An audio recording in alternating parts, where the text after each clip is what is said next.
Countdown for blast off. X minus 5, 4, 3, 2, X minus 1, fire.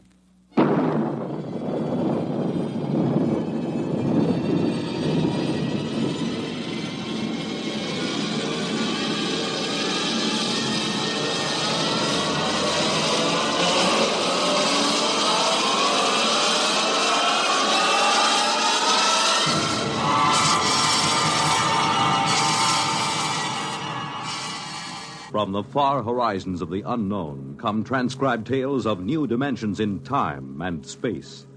These are stories of the future, adventures in which you'll live in a million, could be years, on 1,000 maybe worlds. The National Broadcasting Company, in cooperation with Galaxy's science fiction magazine, presents X minus 1.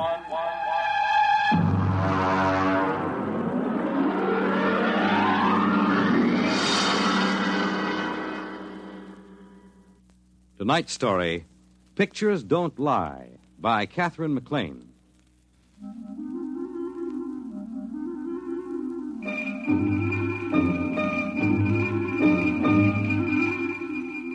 I had been writing science stories for the Times for a few years before the whole business of the aliens came up. I got on to doing science because I wasn't a very good sports writer, and the Guild made it clear to the manager that I had enough seniority to make it tough to fire me. So, when Masters went over to Life magazine, I was shoved into his spot. Now, being the man from the Times on any given story is quite a responsibility. It's not quite as inspiring as the London Times. You remember the butler announcing there were several reporters and a gentleman from the Times? But we're supposed to look as if we didn't specialize in axe murders and picking winners at Jamaica. Of course, it pays off. You find scientists, atomic energy commissioners, even congressmen will open up to the Times man. And that's how I got on the inside of this whole business. I had met Joseph Nathan at a convention in Atlantic City, and when he invited me to look over this work, I accepted. I don't think there's anything classified in this work, Mr. Schwartz, as long as I don't actually supply you the text of messages. I got a department clearance up to most confidential. Well, that should do it. Hello, Max. Hi. You see, my job is radio decoder in the department here. Under the Pentagon directly? Department of Military Intelligence. Uh-huh.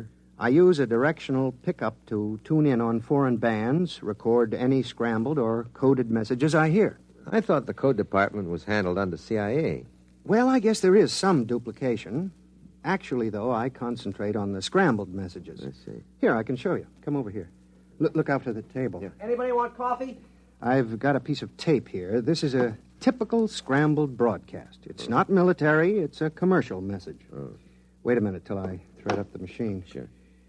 You know the basic principles. You take a straight voice message, run it through on an electronic scramble circuit.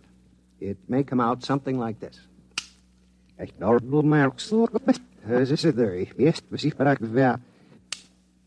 My job is to pick a thing like that out of the air, analyze the patterns, and wire an unscrambler. I've got this particular pattern set up on the machine, you see. Tanker number 734, capacity code 7, estimated time of arrival at Galveston 30. You see? Mm-hmm. Now, that was just a commercial message. I do the same thing with military intelligence. Is it something like old-fashioned cryptology? Well, yes, except there's a small complication. You need a degree in advanced electronics, waveform math with a touch of quantum physics. I suppose it's quite challenging, then, every time you pick up a new signal. In a way, actually, they do the same work in every country these days. Everybody knows it's just a matter of time before any scrambled pattern is broken. It's pretty routine. Uh-huh. Ever pick up anything exciting? Well, actually, most of the messages, when I unscramble them, are still in prearranged code, and I have to turn them over to cryptology. It's something like copying Jabberwocky 500 times by longhand. Well, there is something interesting here. Listen to this piece of tape. I don't hear anything. Well, that was it. Oh? Now listen, there's another one coming up. That's it. Well, I get that on my car radio, static. Yes, but that's from the stars. You mean radio interference? That's right. I think you wrote about the work at Bell Telephone and RCA Labs about radio telescopy mapping the star positions by static. You're interested in that? Not exactly. They've never been able to figure out why the static on these particular bands comes in such jagged bursts. Just doesn't seem natural. You have any ideas? Oh, I don't know. I've been kicking around the notion that it's not a natural phenomenon. I've been trying to discard it, sort of like playing chess against yourself on the train in the morning. Well, that's about all there is.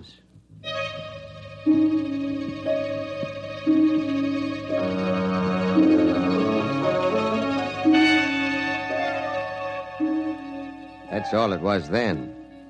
Joe Nathan swindling a few parts and a little government time to ride a hobby horse of his. I wrote up his job for the Sunday magazine section. It got squeezed out for an article by a famous actress on the 10 leading roles I disliked the most.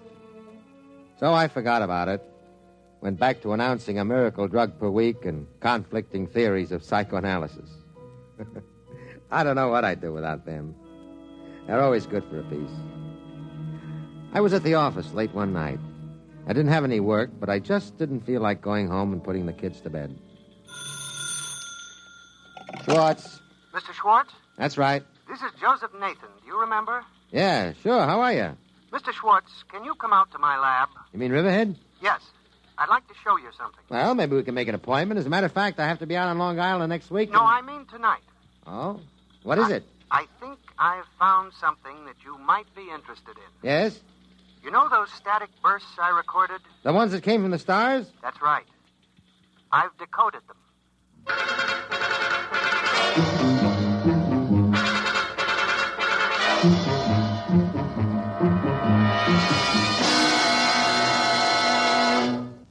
When you write science for the Times, you don't often go dashing off on the trail of scoops, as in TV versions of newspaper life.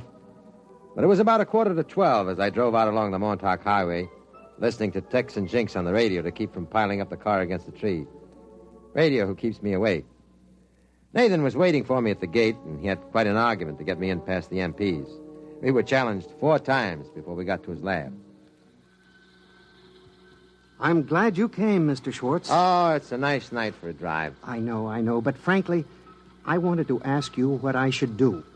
You see, I requisitioned the supplies without authorization, and I don't know how to explain it to my division chief. I mean, it isn't as if I took any of the equipment home. It's all right here. But I've got to tell somebody.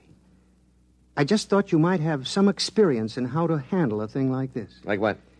Well, you remember that static recording I played you? Here, I got it set up. Oh, yeah. Yes, I remember it vividly. Now, Mr. Nathan, it's very late, and this is far out on Long Island. Now, you see, there's an old intelligence trick, speeding up on a recording till it sounds just like that, a short squawk of static, and then broadcasting it. Undergrounds use that when they don't want their transmitters located by triangulation. When you receive the broadcast, you slow it down and get your message. Oh, no, wait a minute. You mean that you've decoded those static bursts from the stars? Well, no, not exactly. I mean, they're not in code. You think there's somebody out there broadcasting at us? Well, no, it's not exactly that either. Everything all right in here, Joe? It's all right, Max. Mr. Schwartz has a clearance. Okay, see you in the morning. You see, if a star has planets, inhabited planets, and there was any broadcasting between them, they'd send it on a tight beam to save power. Uh-huh. It's the same method we used to aim radio beams at the satellite stations. You don't lose power. But you couldn't aim from planet to planet. You can't expect a beam to stay on target over such distance more than a few seconds at a time. It'd be like trying to keep a flashlight on a bouncing ball from a mile away. Yeah, I see. So they naturally compress each message into a short half-second or half-length package and send it a few hundred times in one long blast to make sure it was picked up during the instant the beam swings across the target. You see? Huh? Well, yeah, I suppose so. Is that what those static squawks were? I think so. I've got them analyzed up to a point, and they can't possibly be random. Oh? I recorded a couple of screeches from Sagittarius section, and I concentrated the work on them. It's taken me a couple of months to find the synchronizing signals, and set the scanners close enough to the right time to even get a pattern. But I'm getting close to it now. Huh? You mean you've actually picked up messages from some form of alien life out there in the stars? Yes. You see, and this raises a tremendous problem. How am I going to explain to the division chief why I made all those unauthorized parts requisitions?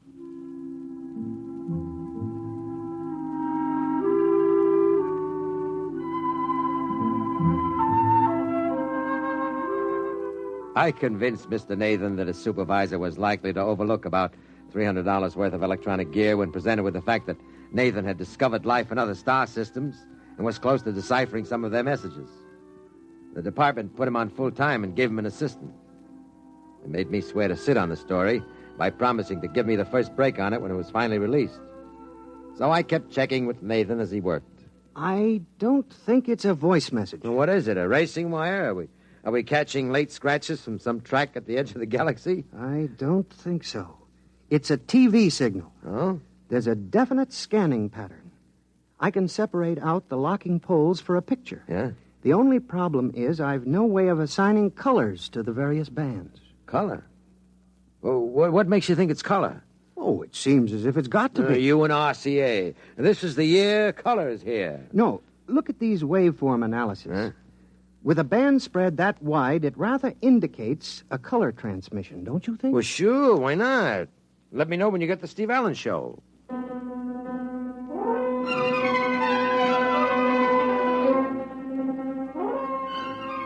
And then, of course, he did. Not the Steve Allen program, but the equivalent of it.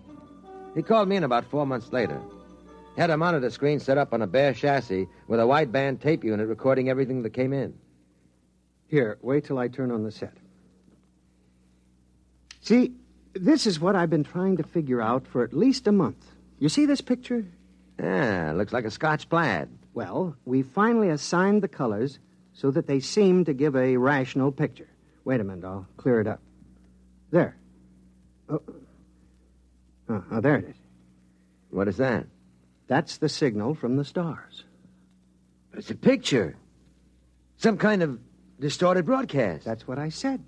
It's a broadcast, and it's coming from somewhere out past Sagittarius. Do you want to hear the audio signal?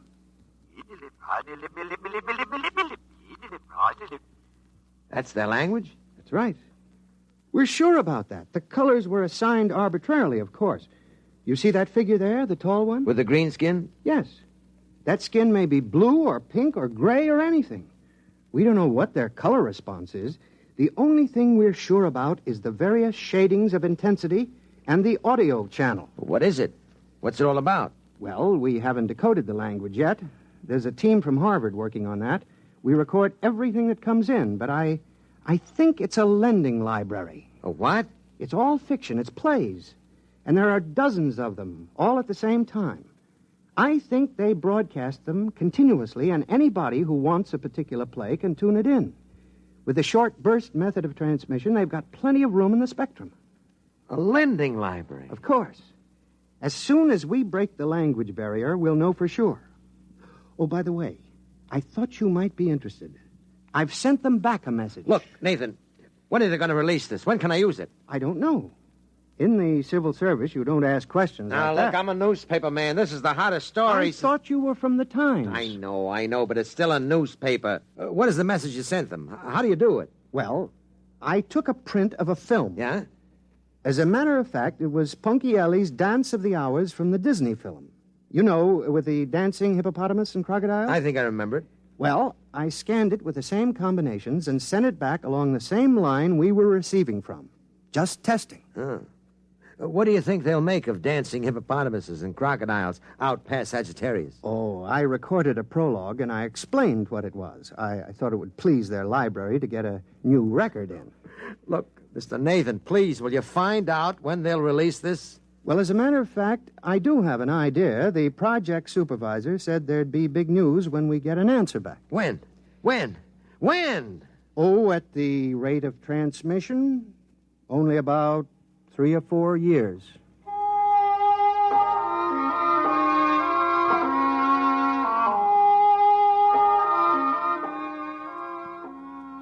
That's what it was.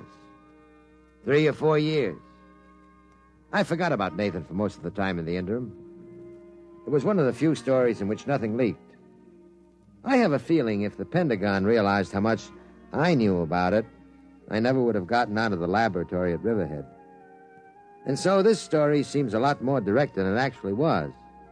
An awful lot happened in the 4 years before Nathan called me again, landing on the moon for one. But when he did call me, he had big news. Here. Now watch this. Watch.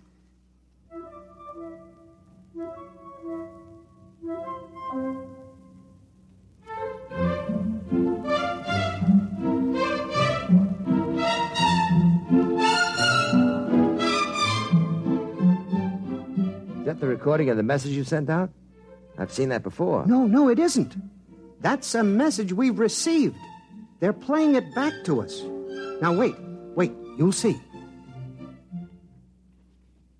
Now, look. You see? There's an auditorium. They've been showing our message on a screen. Look at them. What are they doing? Waving their hands in circles? Well, that might be applause. Oh. You can't tell, but that isn't the most important thing. Do you realize what the intensity of this message was? On an Omicron scale, 302.8. Yes? Now, you'll see what I mean. Now, watch. Their camera, or whatever they use, pans up from the audience. Look at that wall. Hey, it looks like a ship's hold. It is. It's a spaceship. That accounts for the intensity of the broadcast. We've picked up an alien spaceship, and they've gotten our message. They're approaching the solar system, and we'll be able to contact them. Joe, you know, I just don't care anymore. You've strung me along with this thing for 5 years, and it's no use to me. Absolutely no use. Why, didn't I tell you? The Department of Defense is releasing the story to the press. You have it today, and there'll be a general release tomorrow.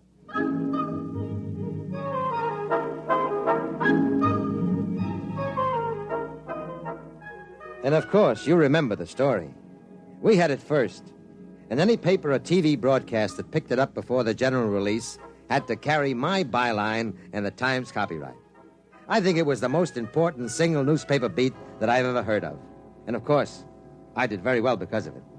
It was page 1 in the upper right-hand corner of the Times for 8 days running. And then the arrangements were made to cover the landing of the alien ship. The White House press secretary handled the whole thing. There'd be one pool man on the inside in direct contact with Nathan, the linguist teams, and the brass. Naturally, I got the pool assignment. There wasn't any question of it, really. But the rest of the boys were in on the releases, briefings, and press conferences. On arrival day, we were all schlepped out to the apron at White Sands Rocket Base. The concrete is graded to stand the thrust of those 3-stage giants that make the satellite and moon runs. But they'd added a layer of molybdenum mesh sprayed with some kind of plastistel on the theory that the stresses of an interstellar ship might crack White Sands rocket port like a pane of glass. The communications equipment was set up in the old red control blockhouse that hadn't been used since a whack Corporal missile misfired in 58. First, they threw Nathan to the wolves in a press conference. The TV boys with ultra-portables were down on their knees in the first row, and the rest of us in the base movie theater. Nathan was up on the stage. Al Sullivan from the news led it off. Mr. Nathan, what do you think of the aliens? Are they friendly? Do they look human? Very human. Exactly where will the alien ship land? Well, that isn't exactly my field, but when you get out to the port, you'll see the strip. It's like a tic-tac-toe diagram. The release describes the precautions that have been taken, except for the grass strip along the runways. The light area has been remodeled. Do you know anything about their home planet? No, nothing directly. You think they're dangerous, then? No, I don't think so. You realize, Mr. Nathan, that the 8th Atomic Artillery Battalion has been drawn up 5 miles north of the port, prepared for action. Well, no, that's not my department. I don't know what precautions the military has taken. But you think they're friendly? Those I know are. I've been in contact with the radio operator of the ship. Bud says, I call him Bud, that he's worked up quite a thirst on this trip. Of course, we don't know what he drinks. We've no common chemical terminology. We haven't been able to exchange spectroscopic standards because we can't change the wavelengths accurately enough on the broadcast. We've arranged for you to see some of the recorded broadcasts we have made. When you watch them, I'd like you to realize that these are plays, all fictional. We haven't dubbed in a translation of the soundtracks, although since these were recorded, we've developed an automatic translator. You'll see that later. All right, I think we're ready for the showing. If somebody will please dim the house lights.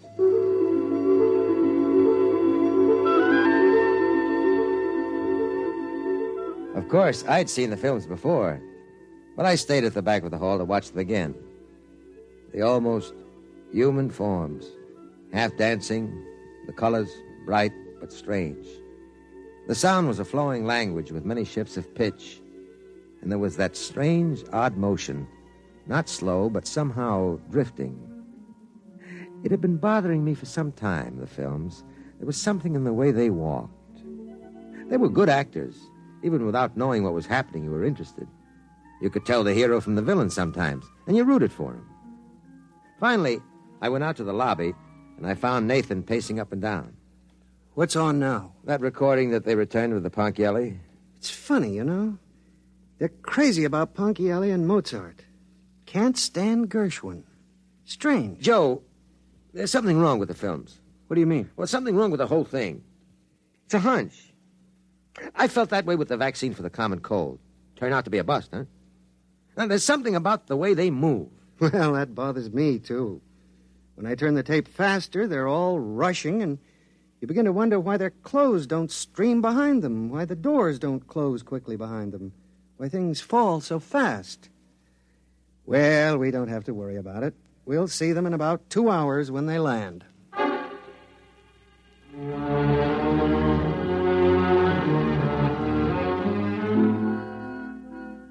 He seemed a little too cheerful.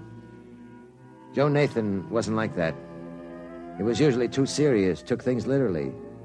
But he seemed to be trying to convince himself that nothing could go wrong. It was as if he smelled a rat but held his nose and went right ahead. At minus 30 minutes, we all took our places in the blockhouse. They had a monitor set up with the automatic translator hooked up on the audio channel, so the alien operator looked as if he was talking English, but the lip movement didn't quite match, like a bad foreign film with English dialogue. There he is. He's broadcasting. Throw on the translator unit. We've decelerated enough to enter the atmosphere. We'll be landing in 3 time periods. Hey, Joe, what is it? A murky-looking planet you live on? What do you mean by that? He's kidding. I've been talking with him for a few weeks. He's got a sense of humor. What does he mean, murky? Can't be raining over much territory on Earth. It rained here this morning, but it's cleared up now. There he is again. See the way he holds his mouth in an O? Uh-huh. That's their laugh. Oh. There, you can see his view screen behind him. He must be just entering the atmosphere. There goes the green light again. What's that? Oh, we're not getting this broadcast direct. That light means they've sent a concentrated squawk broadcast. We record it, slow it down, and then play it back here. Just a minute, and we'll get what he said. Here it comes. Hey, Joe, it's dark. Your atmosphere is thick, really thick. You didn't tell me that. Approaching ground level. I didn't hear any rocket jets. We should hear a landing blast, shouldn't we? I don't know. Another message in. We've landed. We're down. Well, they can't be. They can't be. There's nothing out there. Here he is again. Listen, Joe, we're down. We're landed, but our detection field shows no buildings near. Nothing. The atmosphere registers thick as glue. There's tremendous gas pressure. Our hull won't take it too long. There's no light at all. Joe, you didn't describe it like this. What kind of a trick is this? We've got a directional fix on the broadcast now. Well, where is it? There, on the field. We're trying repair. We're adjusting a view screen to pick up the long waves to go through this murk. The engineer says there's something wrong with the steam jets. We're sending a help call to our nearest space base. Joe, get us out of here. Well, where are they? Where are they? There's nothing out there. Nothing. They'll have to triangulate the next broadcast again. Joe, you've got to send a rescue party somehow. Listen, we've got a viewing screen rigged now. We're in the middle of a half circle of cliffs. Around the horizon, there is a wide, muddy lake with swimming, pulpy things attacking and eating each other on all sides. We're almost in the lake on the soft edge. The mud can't hold the ship's weight, and we're sinking. The tubes are mud-clogged. When can you reach us? They're out there, aren't they? They're out there on that airport, on the empty field. Where are you? We're sinking. Where are you? I was wrong. The squawk transmission, by speeding it up for better efficiency, I was wrong. What do you mean? They don't speed up their broadcasts.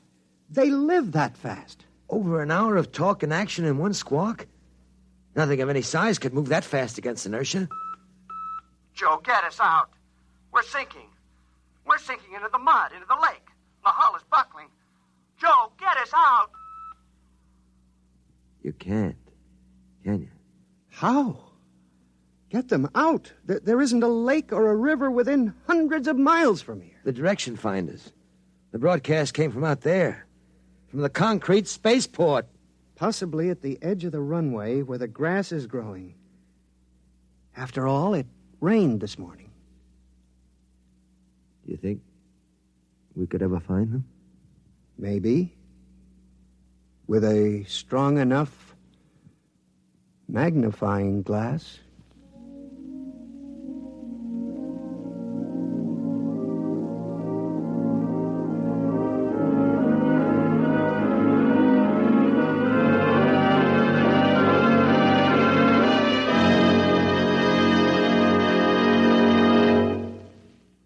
You have just heard X-1, presented by the National Broadcasting Company in cooperation with Galaxy Science Fiction Magazine, which this month features Rattle OK by Harry Warner Jr., which demonstrates that a time machine could be very useful for handling a department store's complaints, provided you don't go too far to please a customer.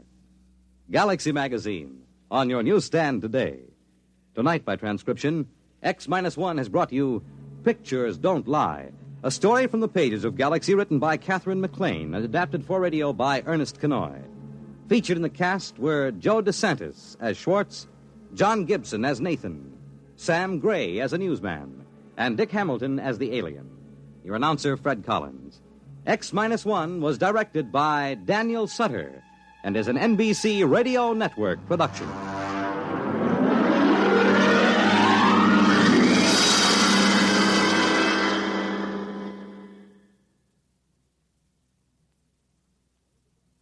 One of the best, one of the most popular programs on radio. That's You Bet Your Life with Groucho Marx. And here's a reminder. Now Groucho can be heard on Saturdays. And he's on at a time when every member of the family, from Junior to Grandpa, can join in the laughter that goes with each question and answer session. A new day, a new hour, but the very same fun and good times that have made Groucho and You Bet Your Life so popular throughout the years. Have you ever met a hamburger king, or an earthworm farmer, or a famous beauty contest winner? Well, these are some of those who have appeared as Groucho's guests. Who will be his guests Saturday? Well, that's a secret. But you can bet your life they'll be full of fun and surprises. Have you ever heard Groucho sing his classic Captain Spaulding or throw a romantic line at a pretty girl contestant? You'll enjoy all of Groucho's unpredictable antics again this season, Saturday, the day for Groucho Marx and You Bet Your Life. Check your newspaper. Hear music by Ralph Flanagan and Skinny Ennis on Bandstand on NBC.